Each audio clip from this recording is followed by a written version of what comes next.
نغنصل يرمي ጌታቸው ረዳ ንዝክሮ ኢና ሓቀይ 3 ዓመት ገይሩ ምስ አብይ ካብ ዝሰርሕ ክንድ ፍረ አድሪ ምንም ንአብይ ክጠቅሞ ይከኣለን ልዛይ አብይ ንጉሆ ከፅሪ ዝውዕል ትማሊ ጆኖሳይድ ኮሚትድ ተገይሩሎ ኣብ ትግራይ ኢሉ ኣብ ናይ አልጀዚራ ጋዜጠኛ ከይዱ ተዛረቦ ዘረባይ ካብኡ ንምንታይ ከምኡ ኢልካ ኢሎም ምስ ቆምጠዎ ይመስለኒ ድሕሪ ሕጂ ኣነ ምስ ፌደራል እንዳሰራሕኩ ናይ ትግራይ ጆኖሳይድ ኣይብልን ኢሉ ሕጂ ትማሊ ኢሳያስ ከምዚ ኢሉ ነይሩ እትብሉ ሰባት ትማሊ ልዕሊ ጌታቸው ረዳ ንአብይ አሕመድ ዝጸልእን ዝጸርፍን ዘናእስን ኣይነበረን ትማሊ ከምዚ ይብል ነበረ ንምንታይ ሎም ከምዚ ኮይኑ ኢልኩም ግን ንጌታቸው ረዳ ግን ኣይትነቕፍዎን ኢኹም ትዝገርመኒ ኣነ ሕጂ ኣነ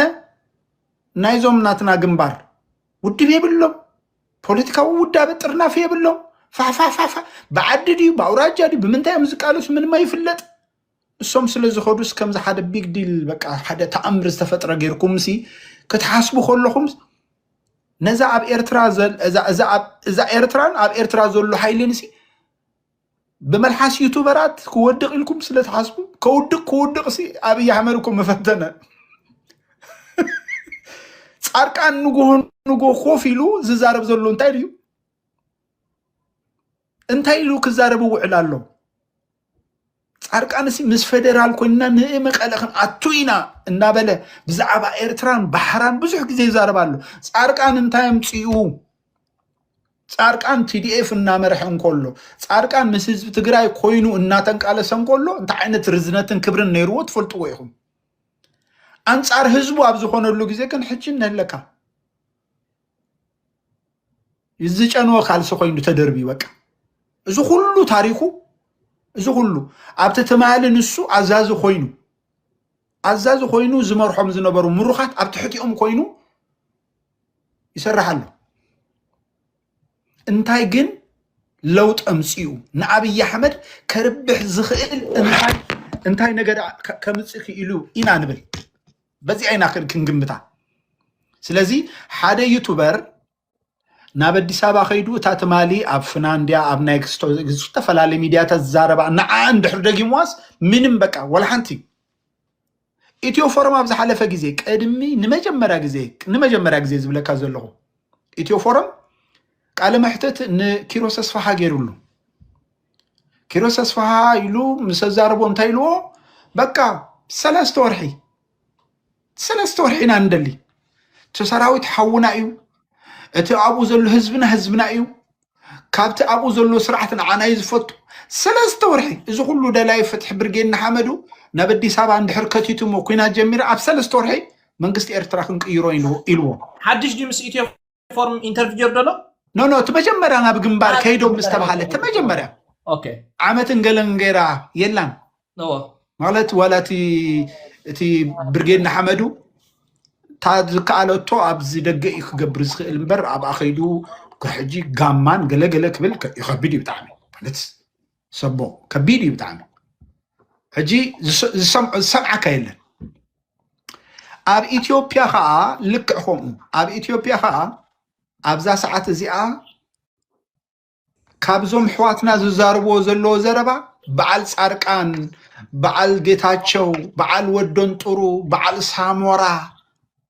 ማዕትዮም ጀነራላት ኣብ ሓንቲ ጓል ኣንስተይቲ እውን ኣላ ጀነራል ኤርትራ ክብሉ ዝውዕሉ በቃ ጉዳይ ትግራይ ረሲዖሞ ናይ ብሓቂ ኣብዛ እዋን እዚኣ እቲ ትክክለኛ ደመኛ ናይ ኤርትራ ጸላኢ ትግራዋይ መን እዩ ኣፍሊጡ ኣሎ ብናተይ ዝብለካ ምሻኣነ ባዕለይ ኣደይ ትግራዊት እያ ኤርትራን ትግራይን ኣብ ከቢድ ምፍጣጥ ከኣቱ እንከሎ ፍጹም ተጋሩ ዝኾኑሎ ክነግረካ ፍጹም ተጋሩ ኤርትራን ትግራይን ኣብ ከቢድ ምፍጣጥ ናይ ፖለቲካ ክኾን ከሎ ፍጹም ተጋሩ ኾኑ ኤርትራን ትግራይን ክዕረቁ ገለመለ ክቀራረቡ ሓባራዊ ኣጀንዳ ሒዞም ሓባራዊ ፀላ ኣለና ኢሎም ክሰርሑ ምስ ጀመሩ ግን ኢትዮጵያውያን ከይኑ ትግራውነቶም ረሲዖሞ ሕጂ بحين حقي እዞም ተጋሩ ናይ አብይ አሕመድ ተጋሩ ሲ እዞም ናይ አብይ አሕመድ ተጋሩ እንታይ እዩ መጀመሪያ አብይ አሕመድ አይኮነ እንዲሁ ክሕድዎም ኣብዚ ገዛ ካብ ኣስሚዕካ ነይረ ቀድሚ ሕጂ ውዕል ፕሪቶሪያ ከይተፈረመን ኮሎ ውዕል ፕሪቶሪያ ከይተፈረመን ኮሎ አብይ አሕመድ መጀመሪያ በመንጎኝነት አሜሪካ ኣብ ሲሸልስ ክራኸቡ ተገይሩ እንታይ ነይሩ ትርክብ ኩሉ ሰብ ኣብ ሚድያ ሰሚዕዎ ስለ ዝኾነ ጉዳይ ትግራይ አጀንዳ ይንግበሮ ሓባራው ጉዳይና እንተልዩ ጉዳይ ኤርትራ ኢሉ አብይ አሕመድ ጠለብ አቅሪቡ ኣቲ ኩናት ከሎ እየ ዝብለካ ዘሎ ምስ ኢሳያስ እውን ከምዝን ከለዎ ማለት ሓባራው ኩናት እናገበሩን ከሎ ሕራ ኢሎም ተሰማሚዖም ምንን ጻርቃንን ወዲ ወረደን ተሰማሚዖም ታናይ መወዳእታ ቅድሚ ተኮሊፍና ዝበላ ኢሳያስ አፈወርቂ ታ መወዳእታ ዝነበረት ኩናት ቀድሚ ታውዕ ፕሪቶሪያ ዝነበረት ኩናት ካ አምጻ ቢሉ ቤን ተሰማሚዖም ከይዶም ከሎ ገጾም ናብ ኤርትራ ከቅይሩ ኮይም ተሰማሚዖም ከይዶም ቤን መፀክ ዘይተባህል ሃንደበት ኩናት ከፊቶም ሎ ሽዑ እንደገና ካ መሊሱ እንደገና ምስሓተተ እዚ ሰብኣይ እዚ ከምዚ ኢልና ኢልኩም ይእሚንኩምና ከተብቁዑ መሊሱ ወጊኢና ሕጂ ግን ብፍጹም ምዝ ሰብ ዘይንሰርህን ኢሎም ኣብዛ ሰዓት እዚኣ ምስ ኣምሓራ ዘለና ሽግር ክንፈትሒና ምስ ኤርትራ ዘለና ሽግር ክንፈትሒና እትኒ መጀመርያ ግዜ ጸላኢ ኢልና ክነቅምጦ ዝግባእ ህዝብና ዘጽነተ ምክንያት ሞትና አብይ አሕመድ ኢሎም ከዓ ቃልሱለው ኣነ ነዚ ፕራውድ ገብሮ ብጣዕሚ ኣብዛ ሓለፈ ግዜ ክነግረካ እዞም በዓል ጻርቃን በዓል ወደን ጥሩ በዓል ገለመለገለ ዝበሃሉ በዓል መለስ ዝበሃሉ ኣብ ማእኸል አዲስ አበባ ስልጣኖም ውሕስቲ ንክትከውን ትግራይ ንዕሊ 20 ዓመት ናይ መከላከያ ሰራዊት ካምፕ ገይሮማ ነይሮም ህዝቢ ትግራይ ሓርስኒ ነይሩ ንሕና ዶብ ሰጊርና ባዓዱ ኋላ ናብ ትግራይ ክንኣቱን ከለና መከላከያ ሰራዊት ይመልኡ ነይሩ ዝኾነ ዝሕረስ መሬት ኣይነበረን ክነግረካ ህዝቢ ትግራይ ባዕሉ ኣብ ጭንቀት ነይሩ ንሕና እውን ተጎዲእና ኢና ህዝቢ ትግራይ እውን ኣብቲ እዋንቲ ተጎዲኡ መን 4 ኪሎ መለስ ኣራጢጡ ኮፍ ክብል ህዝቢ ትግራይ ማንም ዝጠቀሞ ነገር የለን በአንጻሩ ወዲ ኦሮሞ ካብ ክልል ኦሮሞ ኬንያ ኸይዱ ነጊዱ ሸቂጡ ዲዩ ዓዊሉ ዲዩ በሰላም መጽዩ ያአቱን ዓዱ ኣብ ሰሜን ተልካኸን ኣብ መንጎ እዚ ትግራይን ኣብ መንጎ ኤርትራን ዘሎ ህዝብ ግን ሞት ይበቃ ኩሉ ግዜ ከቢድ ነገር ይበቃ ክነግረካ ሓንቲ ነገር ተጋሩ ናይ በሓቂ ንኢትዮጵያ ኣብ ታሪክ ተራእዩ ዘይፈልጥ ለውጢ ገይሮም ዲዮም ገይሮም ፈረቃን ንትግራይ ከ ሓመድ ያብልዑማ ተጋሩ ከብለ ህዝቢ ትግራይ ማለት አይኮነን መሪሕነት ኤሊት ናይ ትግራይ ኣብ ዝሓለፈ ኣብ ስልጣን ናይ 27 ዓመት ስልጣን ሲ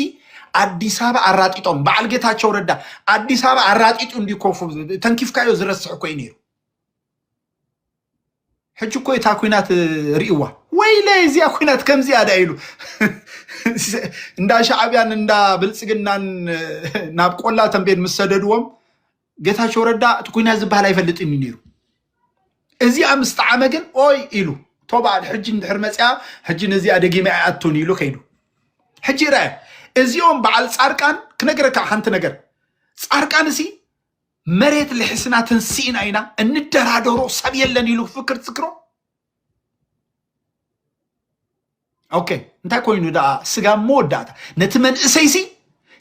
እሰይሲ መሬት ለሕስናትን ሲና ክንደይ ዲ መሬት ለሕስቡ ገይሩ ዝተረፈ ክንደይ ዲ ዝሰንከለ ክንደይ ዲ ጉቡ ናይ ስንክልና አገልግሎት ናይ አካል ስንኩል ኮፍ መበል ዊልቸር ዘይብሉ ክንደይ ሰብ ዲ ዘሎ ንሞት ንህዝብ ንትመንእሰይ ትግራይ ይደልይዎ ታማ አሰርቲ ታማ ቅተልቲ ታነ በቃ ዋጋ መክፋል ንፖለቲካው መትከልካስ ዋጋ መክፋል መስመጸት እና ሃደምካ አዲስ አበባ ተራይ እኮ ይፈልጥኒ እንታይ ዳ ሆይኖ መቃትልዎ ነይሮም ተዘመትካ ትግራዋይ በብሄርካ ካጥፉካ መጽዮም እናበለ ብፍላይ ጌታቸው ረዳ ኢትዮጵያ ክነፍርስ አይና ይብል ነይሩ እንታይ ዳ ሆይኖ ሕጂ ኢትዮጵያው ሆይኖ ንህዝብ ትግራይ ከማንሲ እዚ ሁሉ ዋጋ ዘኽፈለ ንህዝቢ ትግራይ በመሓራውን ክጽላእ ዝገበረ ጌታቸው ረዳን ዘርቡኡኒ ስለዚ ኣነ እንታይ ዝብል ህዝቢ ትግራይን ህዝቢ ኤርትራን ኣብዚ እዋን እዚ ሓባራዊ ፀላእ ኣለዎ ህዝቢ ትግራይ ቅድሚ 7 ዓመት ዝጀመረ ፀገም ኣለዎ ንሱ ንኽፈትሕ ህዝቢ ኤርትራ ከዓ ኣብዚ ሰዓት እዚ መሬቱ ባሕሩ ብሙሉ እቲ ሉዓላውነቱስ ክንደፍር ኢና ዝብሉ ናይ ኦሮሞ ፖለቲከኛታት መፅኦም ኣለዉ ስለዚ ኣብዚ ሰዓት እዚ ኣብ ፖለቲካ ዓለም ሓባራዊ ፀላእ እንድሕር ኣለካ በቲ ዘሰማምዓካ ሓባራዊ ፅምዶ ጌርካ ምጥቃዕ ማለት ዘየለ ይኮነን ኣብዚ ዓዲ ኣብዚ ዓለም እዚ በቃ ንቡር ነገር እዩ ንዚ ከዓ ይድግፎም ፈረቓን ትማሊ ከምዚ ነይሩ እወ ክማሊ ከምዚ ነይሩ ዘይበልናዮ ነገር እኮ ኣይነበረን ከምዚ ነይሩ ዘይኮነስ ሕጂ እንታይ ኢኻ ትሓስብ ንሕና ፍትሕን ናፅነትን ዲሞክራስን ቋማዊት ሃገር ኣለኒ ክትህልወኒ ዲኻ ትቃልስ ዘለኻ እንድሕር ከምኡ ኮይኑ እታ ሃገር እኮ ክትህሉ ኣለዋ መጀመርያ ሕጂ ባይዘዊ ኣነ ብዙሕ ነገር እውን ክዛረብ ምኽኣልኩን ነይረ ግን አንቶኒዮ ጉተረስ ወዲ መቐለ ኣይኮነን አንቶኒዮ ጉተረስ ማለት ናይ ውድብ ሕቡራት ሃገራት ዋና ኣመሓዳሪ ማለት እዩ ኣቦ ወንበር ማለት እዩ ኣብ ስዑድያ ንመንግስቲ ኤርትራን ንመንግስቲ ኢትዮጵያን ኮፍ ኢሉ ኣፈራሪሙ ነይሩ እቲ ዘፈራረሞ ውዕል ኣሎ እዚ ውዕል እዚ ኣይፍፅምን ዝበለሲ ኣብይ ኣሕመድ ምዃኑ ኢትዮፎረም ብዕሊ ተዛሪቡ እዩ ሕጂ ትናትና ፀገም እቲ ኢትዮፎረም ዝብሎ በምሓርኛ ዜና ኣይንሰምዕን ኢና እቶም ናይ ትግርኛ ከኣትም ድሕር ኣለኹም እስቲ ሕጂ ትግርኛ